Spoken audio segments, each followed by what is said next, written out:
자, 우리 하나님의 말씀 보겠습니다.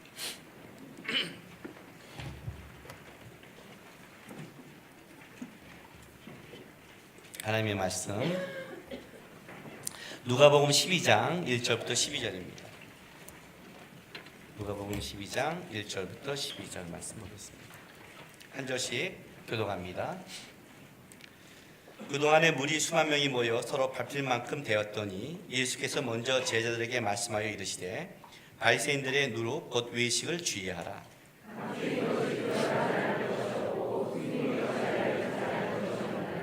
이러므로 너희가 어두운 데서 말한 모든 것이 광명한 데서 들리고 너희가 골방에서 귀에 대고 말한 것이 지붕 위에서 전파되리라.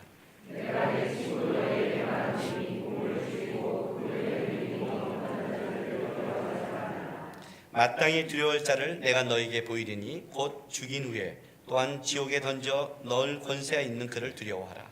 내가 참으로 너희에게 이르노니 그를 두려워하라.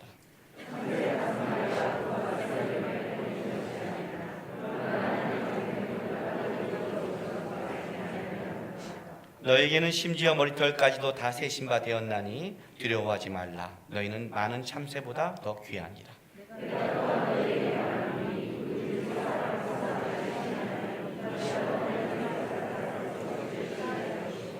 사람 앞에서 나를 부인하는 자는 하나님의 사자들 앞에서 부인을 당하리라.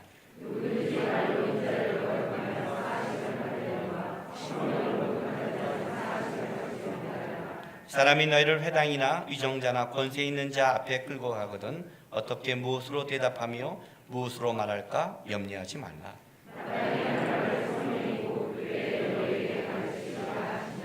아멘.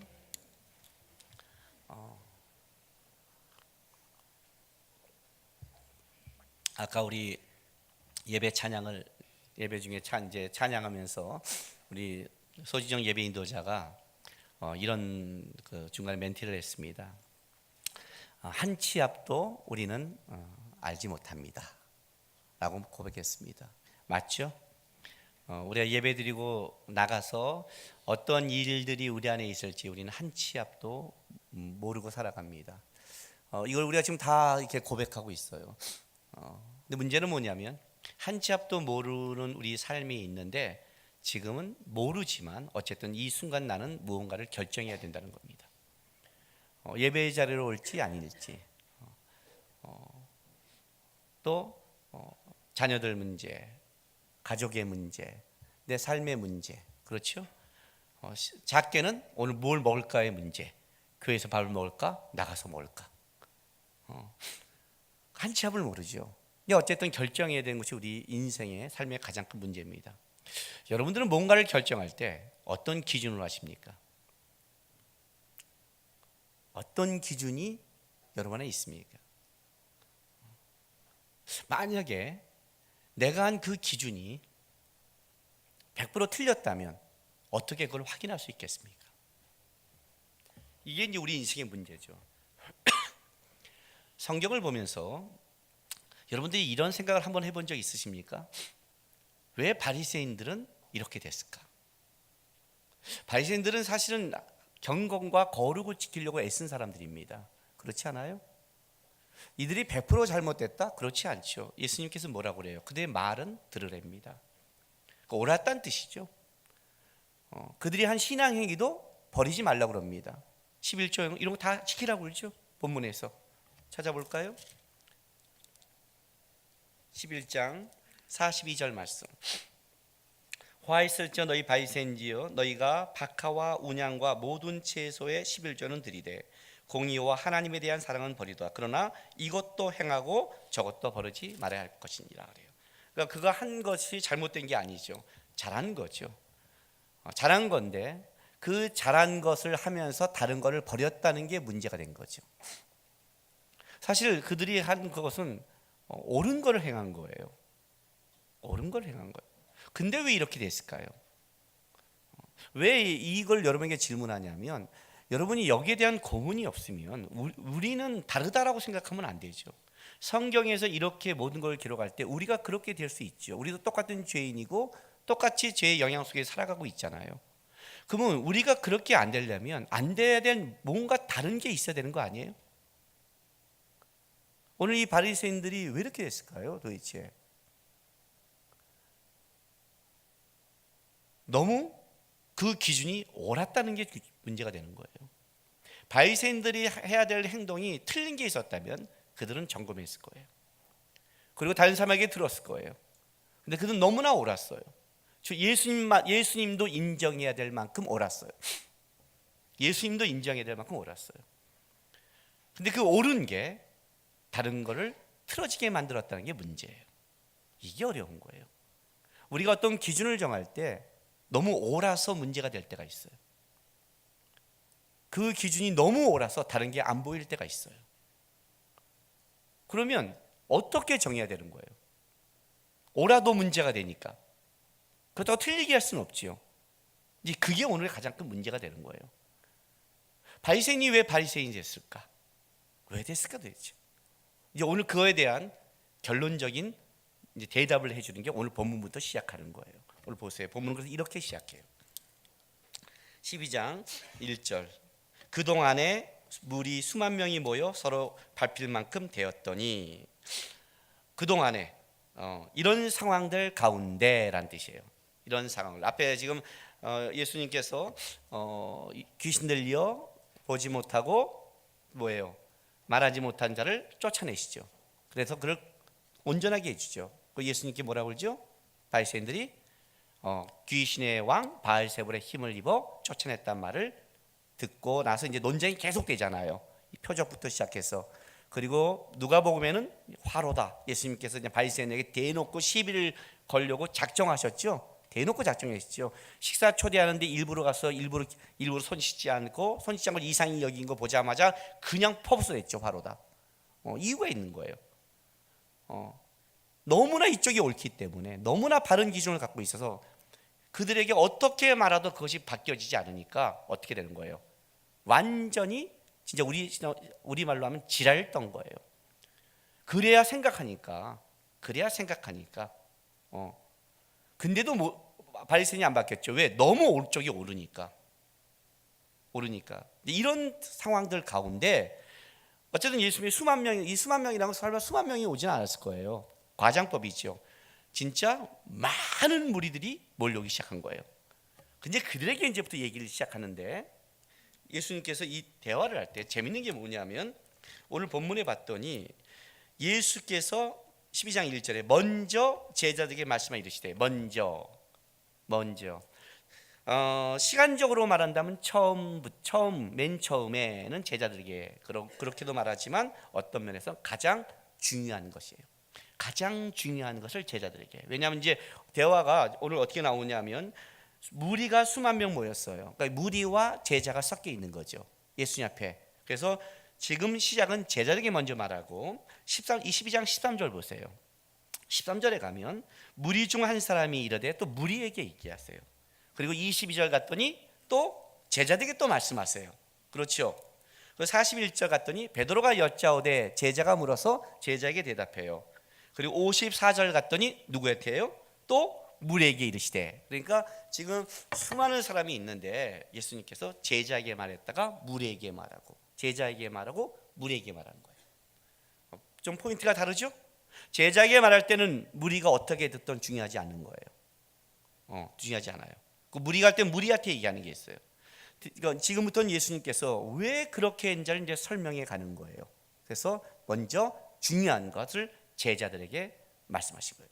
제자들도 여러분 당황하지 않았겠어요? 예수님을 따라다니는데 예수님의 성품, 마음, 자기들의 부족함을 얼마나 끌어가신 분이에요. 예수님 옆에서 그의 따뜻함을 알잖아요. 그런데 가끔 예수님을 보면 돌변하죠. 성전에 가서 막 엎어버리고. 그죠? 가끔 예수님이 돌변할 때 보면 이거 상상을 넘어서요. 상상은 막 화로다, 막 저주하고, 욕도 막 걸쭉하게 하시고. 저는 예수님을 따라가려면 한참 멀었어요. 강대상을 던져 엎어야 돼요. 예수님처럼 성주 엎듯이 하다 들어가고 이게 신앙이야 하고 확 던지는 거죠. 그냥 엎어버리고 나가고 이렇게 해야 되고, 식사하다가 그냥 밥 먹다 숟갈 딱 넣고 그냥 그따위 시험 저주를 받아 이렇게 해야 되는데 아직 그 경지가 되지 않아서 경제가 되지 않아서. 오늘 제가 그동안 이 본문이 세갖고 막 세게 했더니 너무 긴장을 해서 오늘 본문도 센데 밑에서 기도했어요. 하나님 부드럽게 설교하게 도와주세요. 그래서 좀 부드럽게 하려고 노력하고 있어요. 부드러운데 졸면 강대상 던질 거예요. 근데 중요한 건 제자들이 먼저 말씀하세요. 그죠? 이제 왜 제자들이 봤을 때는 지금 앞에 지금 굉장한 긴장 가운데 온 거 아니에요. 막 식사 시간 퍼붓고 막 긴장 가운데 온 거 아니에요. 화로다. 그런 상황 가운데 예수님께서 제자들에게 탁 이렇게 말씀하시는 거예요. 봐요. 바리새인들의 누룩 곧 외식을 주의하라 그래요. 중요한 건 바리새인들의 외식을 주의하라는 거죠. 외식. 외식이라는 뜻은 뭐냐면 배우가 연기하는 거예요. 배우가 연기한 건 뭐예요? 자기는 아니지만 그 역을 하는 거죠. 그냥 그게 이제 외식이에요. 속은 아닌데 겉은 그렇게 하는 것. 그걸 이제 외식이라고 그래요. 그런데 바리새인의 외식을 주의하라. 이렇게 말하면 또 여러분들 어떤 생각하냐면 이런 생각해요. 나 쟤 미운데 그걸 감춘 게 외식이야? 그러니까 그런 게 아니에요. 그거는 실력이라고 그래요. 그건 실력이라고 그래요. 그건 예의라고 그래요. 여러분의 속에 있는 걸 다 없는 걸 얘기하는 게 아니에요. 아닌데 있는 척하고 하는 거예요. 지금 바리새인들이 외식을 주의하라는 거예요. 그런데 재밌는 게 뭐냐면 그걸 누룩으로 일단 예수님께서 엮은 거예요. 누룩으로. 그러니까 그래서 바리새인들의 누룩을 먼저 누룩 그리고 곧 외식을 주의하라. 이제 요것 때문에 지금 난리를 친 거죠, 그죠? 이것 때문에 난리 친 거예요. 자, 누룩이라고 하면 여러 가지가 우리가 해석할 수 있지만 그러나 누룩이 갖고 있는 가장 중요한 두 가지 요소가 하나 있어요. 첫 번째는 뭐냐면 누룩은 빨리 퍼진다는 거예요. 빨리 퍼진다는 거예요. 그러니까 부패함이 심해지는 거죠. 무교병과 유교병의 차이죠. 누룩이 들어간 빵은 빨리 부패하죠. 그래서 이스라엘 백성이 출애굽을 시킬 때 무교병을 한 이유가 여기 있는 거예요. 부패성을 빨리 막으려고. 그리고 누룩이 들어가면 어떤 일이 벌어지냐면 누룩은 변형을 시키죠. 빵을 부풀리면서. 그렇죠? 누룩이라는 것은 변형을 만들어내기 시작해요. 그리고 순수함이 떨어지죠. 그 얘기를 하고 있는 거예요. 쉽게 말하면 여기 바리새인들의 누룩이라는 건 일단 가장 문제는 뭐냐면 문제는 왜 예수님께서 바리새인들에게 심하게 욕을 했냐면 이 바리새인들이 갖고 있는 것이 너무 빨리 파급 효과가 센 거예요. 근데 파급 효과가 세다는 건 이런 걸 가지고 있어요, 여러분. 이런 거를 일리가 있다 이거예요. 맞는 말 같다 이거예요. 옳게 보인다라는 뜻을 갖고 있어요. 그렇지 않아요, 여러분? 우리 안에서 어떤 걸 얘기할 때 누가 어떤 사람을 얘기할 때 말 같은 소리 하면 뭐라고 그래요? 파급 효과가 없죠. 저 왜 저래? 한 방에 끝이죠. 근데 그 말이 너무 맞는 거예요.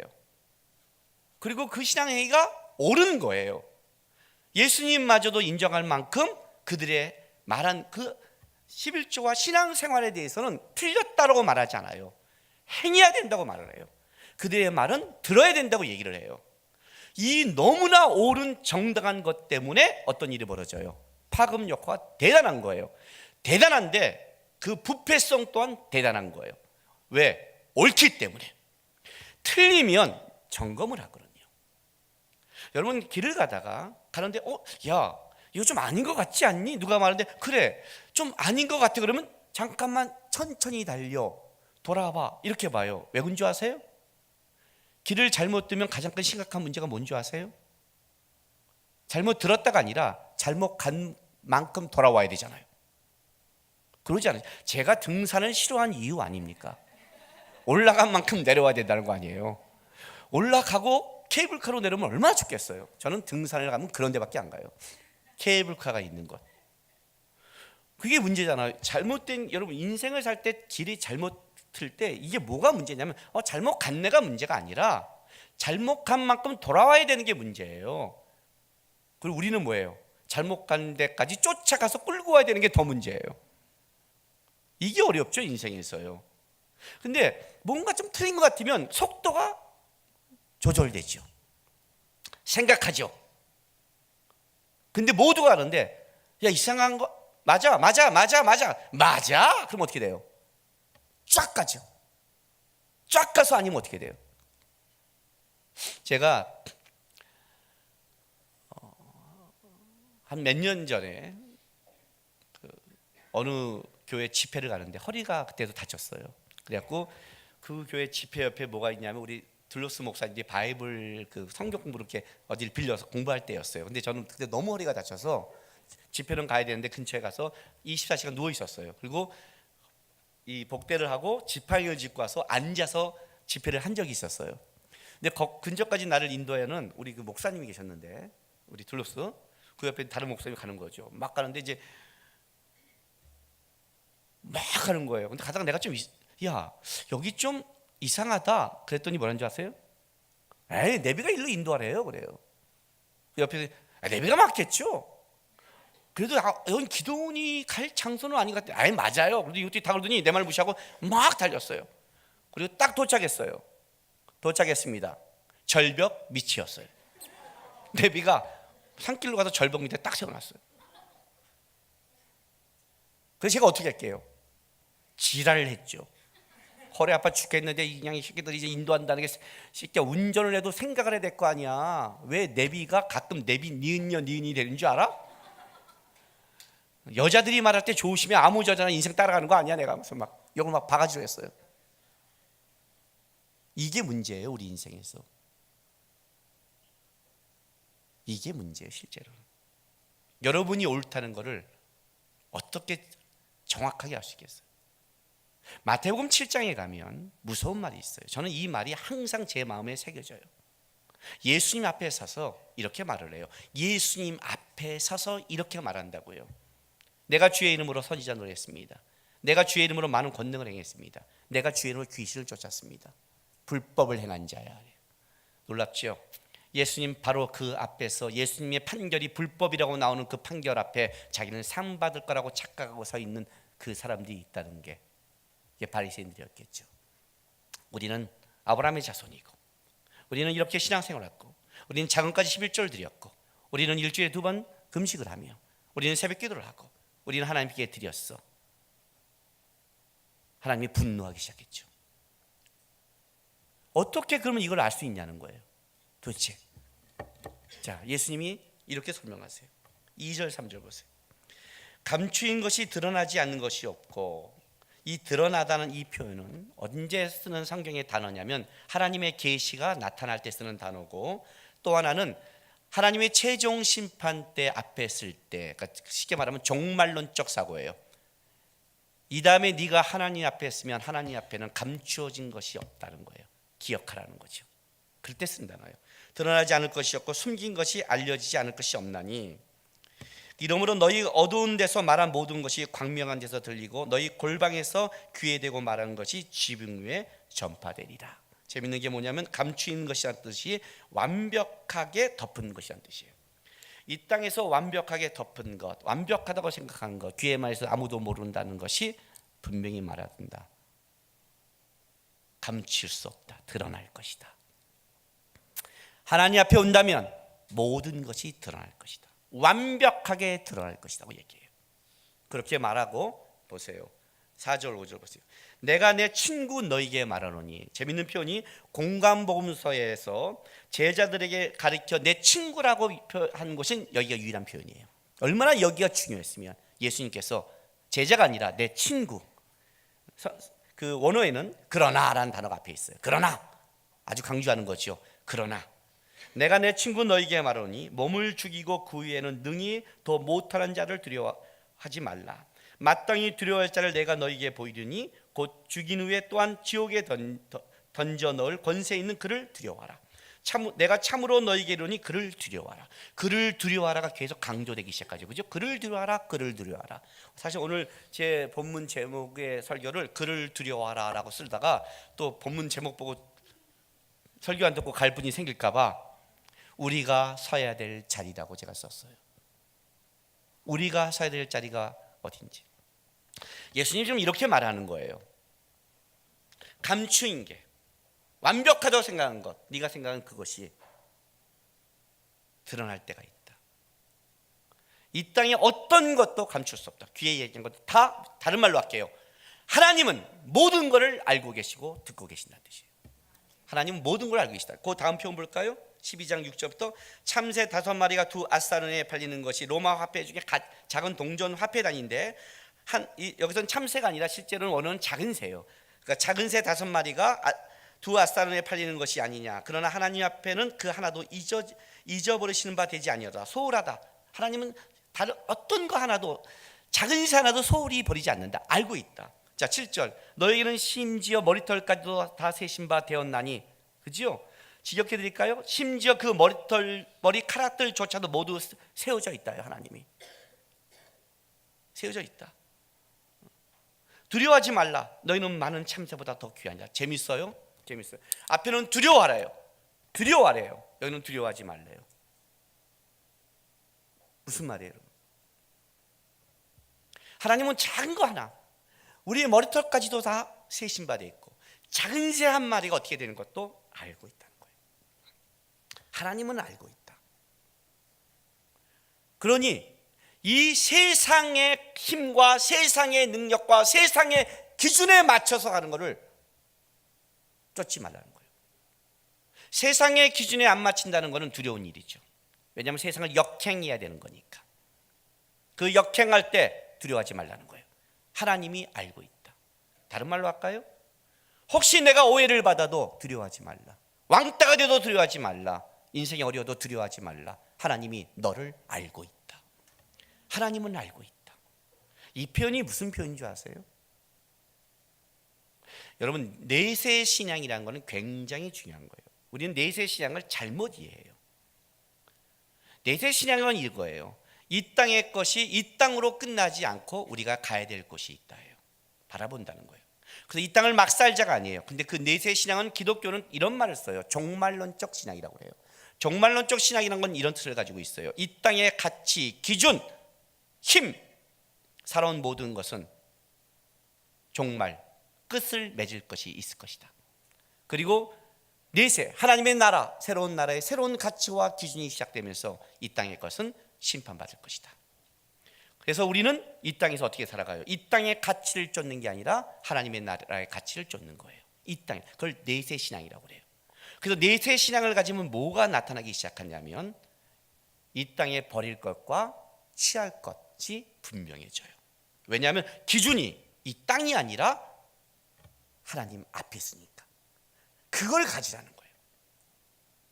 너희가 어떤 것을 결정할 때 너희의 안목과 눈앞에 보이는 것으로 결정한다면 너희는 틀어질 거라는 거예요. 이게 바이센이 결정한 거였어요. 우리가 뭐가 잘못됐어요? 우리가 이게 드렸잖아요. 맞았어요. 제대로 헌금도 했고 신앙생활도 했어요. 뭘 놓친 줄 아세요? 주님 앞에 서서 주님이 그를 옳다고 말할, 판단할 그 가치를 갖고 결정한 거니에요. 그걸 결정하고 있니? 너가 옳았다는 것을, 그분이 옳았다고 해야 진짜 옳은 거 아니니? 자랑하는 자는 주 안에서 자랑할지좀. 네가 맞다는 게 그분이 맞아야 맞는 거 아니니? 네가 어떤 걸 결정할 때 여기서 옳은 게 아니라 그분 앞에서, 하나님 앞에서도 이게 옳을까? 하나님 앞에서 이게 맞을까? 모든 걸 아시는 하나님께서도 그럴까라는 두려움을 가지고 있니? 너는 그 두려움을 갖고 결정하니? 를 묻는 거예요. 제가요, 지금 오른쪽 무릎이 아파서 이렇게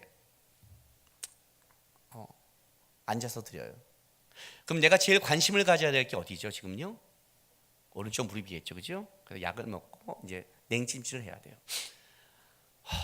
약만 먹고 냉찜질을 해요. 그래서 이게 냉찜질 처음에는 이제 냉찜질을 하라고 그래서 좀 이렇게 약간 바쁘고 그러면 살짝 그렇잖아요. 근데 밤에 갔더니 여기가 이렇게 물이 차지 부풀어 오른 거예요. 아, 이거 안 되겠다고 냉찜질을 했더니 싹 들어가요. 아, 이게 냉찜질의 효과구나 하고 이제 냉찜질을 아주 열심히 했어요. 열심히 했더니 저는 뭐가 있냐면 한냉성 알러지가 있어요. 이게 무슨 말이냐면 이거예요. 저는 겨울이 돼서 나가서 찬바람이 오면 내 몸에 찬바람이 쐬는 그것은 다 두드러기가 나요. 엄청난 두드러기가 다 나요. 그러니까 그걸 한냉성 알러지라고 해요. 그러니까 햇빛 알러지는 햇빛을 쬐면 나오잖아요. 저는 찬바람을 쐬면 나와요. 딱 했더니 된 곳이 뻘개고 두드러기처럼 알러지가 올라와서 빨개지기 시작하는 거예요. 간지러서 미치려고 해요. 그 좀 떼야지 어떻게 하겠어요. 그래서 고민하다가 마침 우리 미란이가 지나가길래, 우리 또 미란이 또 근육 이쪽은 또 전문가 아니에요. 맨날 해서, 야 미란아, 다리에 염증이 생기면 어떻게 되니? 그랬더니 쓱 지나가면서 저한테 툭 던진 말이 뭐냐면, 약 먹고 아이스 찜질밖에 없어요. 그걸 가버렸어요. 이게 정답인 거예요. 그러니까 간호사가 말한 것이 이거밖에 없다는 거예요. 물리치료가 필요 없는 거예요. 무조건 냉찜질하는 거예요. 그래서 자기네들은 아프지 않아도 이렇게 운동하고 오면 달력에서 냉찜질 한대요. 그러니 반복은 강조인데 간호사부터 미란이가 쐐기를 박았잖아요. 이거밖에 없구나. 내가 나야 되는 게 이거밖에 없구나. 자, 저는 어떻게 해야 되죠? 냉찜질 해야 되나요? 몸에 두드러기와 알러지가 올라와서 밤새 긁고 자요. 알러지를 해야 되나요? 그럼 쩔뚝거려요. 내가 여러분에게 이 말을 왜 한 줄 아세요? A를 선택해요, B를 선택해요? A와 B를 동시에 했더니 C가 문제가 돼요. A와 B를 아예 안 했더니 D라는 문제가 생겨요. 그게 우리 인생이에요.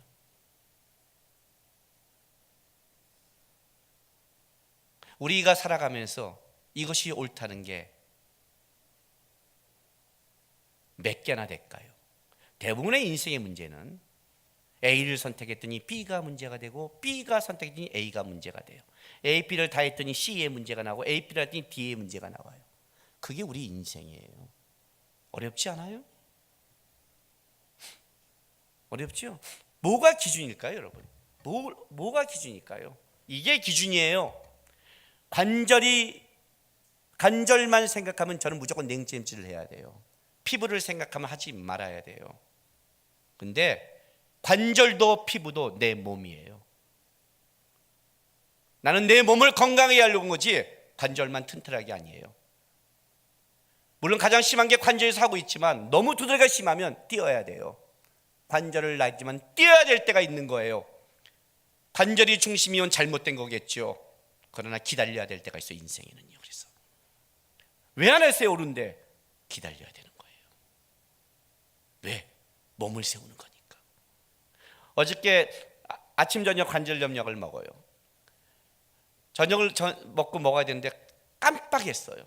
시간이 먹었나 안 먹었나 그랬대요. 뭐 이렇게 말씀 준비하다가 밤 10시에 알을 세보니까 안 먹었어요. 빈속에 먹으면 안 되는데 먹었어요. 먹고 집에 가는데 위가 아파오는 거예요. 제가 위에다 가면서 기도하면서 이렇게 얘기했어요. 위야, 미안하다. 내가 밥을 먹고 먹어줘야 되는데 내가 너에게 실수했다. 그런데 버텨줘라 그랬어요. 너한테 내가 미안한데 네가 아프면 내 몸은 끝장이다 그랬어요. 왜 그런지 알아요? 관절염을 약을 먹기 시작하니까 내가 먹는 다른 영양제와 합쳐서 위와 간이 감당을 못하니까 몸에 두드러기가 나오기 시작하는 거예요. 그래서 다른 약들을 줄이기 시작해요. 1순위가 관절염 약이에요. 몸이에요. 어쩔 수 없어요. 나는 몸을 세우는 거지. 몸 때문에 위가 억울하지만 참아줘야 돼요. 얘가 던져줘야 내 몸이 세우는 거니까. 교회를 그리스도의 몸이라는 게 이런 거예요. 관절 입장에서 보면 100% 관절이 맞겠죠. 위 입장에서 보면 억울하겠죠. 제때 밥 안 먹어주고 왜 나만 감당해. 피부는 왜 배란가 네가 아파갖고 내가 이게 두드러기가 나와야 되라고 말할 수 있겠죠. 우리의 기준이 어딘 줄 아세요? 이 땅이라고 생각하세요? 그게 바리새인들이에요. 자기 입장과 신앙생활은 100% 옳았어요. 이렇게 말하는 거예요. 너에게 보내고 너에게 능력을 주고 너에게 실력을 주고 너에게 재능을 준 거는 하나님의 나라를 세우려고 한 거야.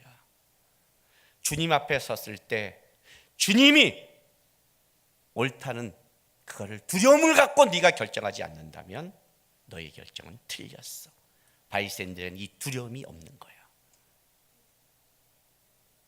이 두려움이 없는 거예요. 수많은 선지자를 보냈더니 다 죽여버렸어요. 왜 죽였을까요? 옳았기 때문에 죽인 거예요. 자기 입장에서는. 하나님이 수많은 선지자를 보냈을 때 너희가 한 번이라도 하나님의 안에서 잘못된 걸 두려워해 본 적이 있니? 너희가 두려워해 본 적이 없잖아. 그 결정에 대해서. 혹시 내가 잘못됐다면, 내가 하나님 반대편에 쓰는데, 내가 하나님의 뜻을 못 이루는데, 내가 옳지만 그것이 하나님의 것을 내가 막을 수 있다면 그런 두려움을 갖고 네가 결정했니? 네가 하나님 앞에 설 날을 너는 생각하고 있니? 그 얘기를 하는 거예요. 그래서 오늘 이 본문이 재밌는 게 뭐냐면, 오늘 이 본문에 보면 12장 10절 보세요. 누구든지 말로 인자를 거역하면 사하심을 받으려니와 성령을 모독한 자는 사하심을 받지 못하리라. 그렇죠? 성령 모독죄가 방금 여기서 나왔어요. 자, 마태복음 12장 한번 가볼까요? 마태복음 12장.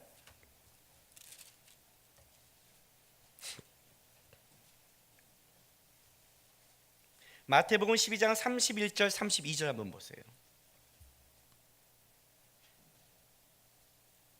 그러므로 내가 너희에게 이르노니 사람에 대한 모든 죄와 모독은 사하심을 얻되 성령을 모독하는 것은 사하심을 얻지 못하겠고, 또 누구든지 말로 인자를 거역하면 사하심을 얻되 누구든지 말로 성령을 거역하면 이 세상과 오는 세상에 사하심을 얻지 못하리라. 이렇게 말하죠. 여기 나오는데 이 마태는 이 얘기가 어디서 나오냐면 22절 12장 22절 그때 귀신 들려 눈 멀고 말 못하는 사람을 데려왔거늘 예수께서 고쳐주심에 그 말 못하는 사람이 말하며 보게 된지라. 무리가 다 놀라 이르되 이는 다윗의 자손이 아니냐 하니, 이들이 뭐라고 그래요? 바리새인들이 듣고 이르되 이가 귀신의 왕 바알세불을 힘쓰지 않고는 귀신을 쫓아내지 못하니라. 이렇게 나간 거죠. 그러니까 이 마태는 언제 이걸 썼냐면, 성령 회방죄를 언제 썼냐면, 예수님께서 귀신 들려 말 못하고 보지 못하는 그거를 고쳐주셨고 성령이 하나님의 나라에 임하심을 왔는데 바리새인들이 어떻게 되는 거예요? 하나님 앞에 섰을 때로 한번 생각해 본다면, 혹시 이게 하나님이 하신 거라고 생각한다면 이렇게 쉽게 저거는 바알세불 귀신의 왕을 힘입어 쫓아낸 거라고 함부로 말하지 못하겠죠.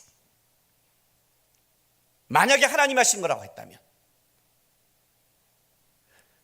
조심해서 찾아가겠죠. 이렇게 쉽게 탁 말하지 못하겠죠. 여기에 써버렸어요. 너희 안에 두려움이 없다. 귀신도 그따위로 일하지 않는다. 귀신도 자기 나라를 망하지 않는다.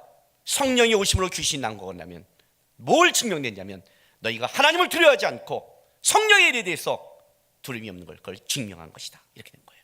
이때 쓴 거예요. 그런데 누가는 이거를 바알세불 논쟁에 쓰지 않아요. 자, 누가복음 11장 보세요.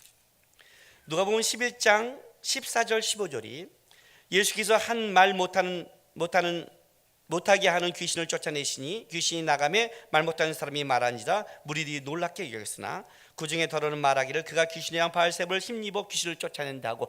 여기서 나온 이 얘기가 악한 시대의 표적은 요나의 표적밖에 없다고 말하고, 이제 어떻게 해요? 바리새인들에게 가서 확 뒤집어 엎어렸죠. 화로다 다 엎어버리고 난리를 친 다음에, 그리고 제자들이 얘기하면서 두려워할 자를 진정으로 두려워하라라고 얘기하다가 여기서 뭐라고 그래요?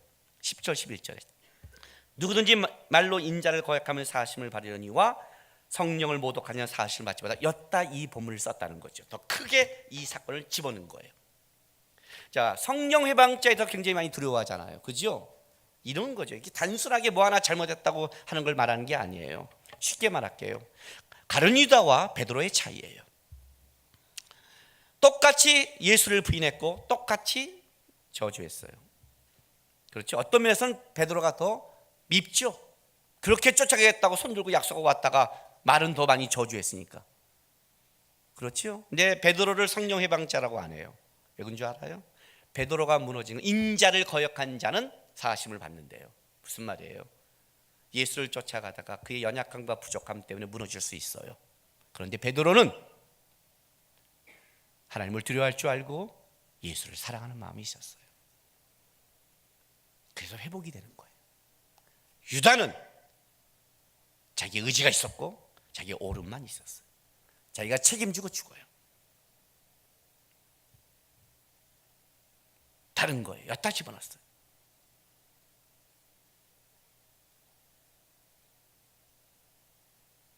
신앙생활은 내가 하는 게 아니에요. 신앙생활은 주님의 뜻대로 하는 거예요. 주님이 참으라면 참는 거예요. 기다리라면 기다리는 거예요. 오라도 네가 썩어 그러면 위가 참고 썩어줘야 돼요. 그것이 살리는 길이면. 바리새인처럼 자기가 옳고 죽이는 게 아니에요. 우리의 기준이 어디 있어야 되는 줄 아세요? 주님 바라보고 하세요. 그러면 실수해도 돼요. 넘어져도 돼요. 부족해도 돼요. 그런데 회복이 돼요. 주님 앞에 설 날, 내가 진짜 주님의 마음으로 보고 있고 옳고 그름을 떠나 나는 진짜 살리려 울고 주님 안에서 그 주님 앞에 쓸 때도 주님 내가 부족했고 그때는 그거밖에 몰랐지만 저 주님 앞에 쓸 날을 생각하면서 결정한 거였습니다. 그래서 주장했고 그래서 때렸고 그래서 혼낸 겁니다. 주님, 이거 지금 주님 앞에 섰을 때도 제가 그런 걸 믿었습니다. 그 주님 앞에 쓸 걸 들어야 고쳐지고 만들어지는 거예요.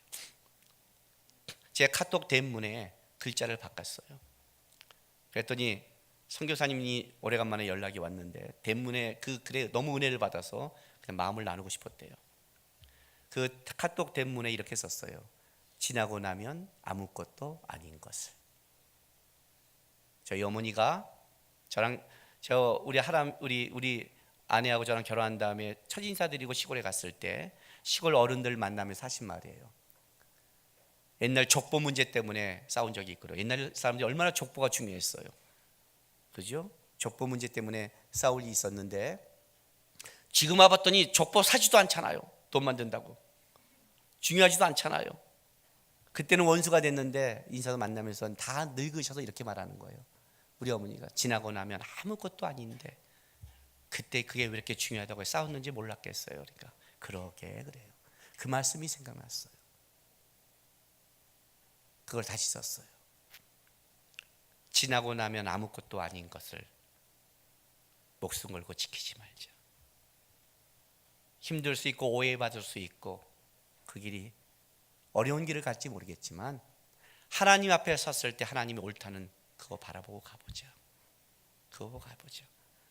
어떤 때는 관절에 맞추고 어떤 때는 피부에 맞추고 어떤 때는 위에 맞추고 뭐 맞추고 살아가는 거죠. 뭐 내가 할 수 있는 걸 최대한 하는 거죠. 뭐 몸을 세우는 거니까, 주님 세우는 거니까, 주님 나라 보는 거니까 주님이 그걸 더 기뻐하시고 내가 그렇게 한 것이 나의 오름을 넘어 많은 걸 살리고 내가 있는 것이 저 사람에게 유익이 되는 것으로 만든다면 그러면 그런 사람을 한번 가보자.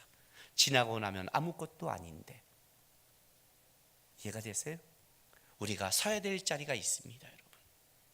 이 땅이 아닙니다. 이 다음에 주님이 옳다고 말한 그 자리가 진정으로 옳은 겁니다. 뭔가를 결정할 때 지금 내가 옳은 걸 선택하지 마시고 주님이 그것이 옳다라고 말한 주님에 대한 두려움, 주님에 대한 마음, 주에 대한 사랑, 그걸 내가 가지고 그럼에도 그 일을 결정하는지를 다시 한번 생각하시고 주님 앞에서 살아가는 여러분 되시기를 주님의 이름으로 바랍니다. 기도하겠습니다. 이 시간에 우리 다 같이 기도하겠습니다. 하나님, 우리가 지혜가 없습니다. 실력도 없습니다.